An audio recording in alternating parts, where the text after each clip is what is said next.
आमे आज एखादी हेचु सीआईएसडी तरफ centre for innovation and social development एटा आमे सोसाइटी डेवलपमेंट पई आरंभ करिचु। आज तला हमर वृक्षरोपण कार्यक्रम ए वृक्षरोपण सहित आमे आज एखादी हेचु कुआखी नदी उपत्यकार और ये उपत्यकार आमे इनिशिएट करूछु कि औषधपूर्ण गछ जमती कि निम्ब आउ बेल एगुड़ा आमे स्टार्ट करूछु इनिशिएट आउ आगु आमे एटी बहुत उपरे आमे करिवु बोली निश्चित 50टा उपरे गछ लागि आज तार जाली आउ जाली लगे बाउंस लगेइछु जेंति का असुविधा पानी आसुची क्षय क्षति हो जाऊँगी मटिकर खसी खसी जाऊँगी तो से आम प्लां करूँ गछ गुड़ा वृक्षरोपण करी यही मटी को जमी जागृत रखिबो तार औषधीय गुण सकाशे बहुत सारा लोक उपचार हो पारे। आउ रहा कथा आपड़ जानी क्लाइमेट चेंज अनुसार धीरे धीरे आम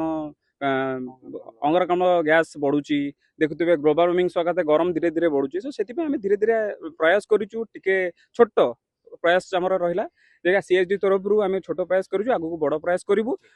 रहा यहीटा रहा आमर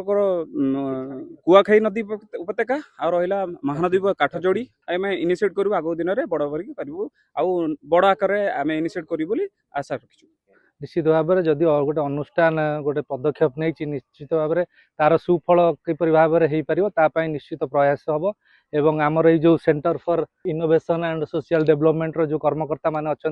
बहु उत्साही युवक मैंने संश्लिष्ट अच्छा निश्चित भाव में यही अनुष्ठान जेपरी भाव तार काम जारी रखी आम मु व्यक्तिगत भाव में आशा रखी अंचल यही जो अनुष्ठान जोपरी भाव में कम चली अंचलवासी निश्चित भाव में उन्नति हम कि आमर आज लिंब गछ लगी बेल गछ लगी बहुत औषधीय गछ लगिवार व्यवस्था आसी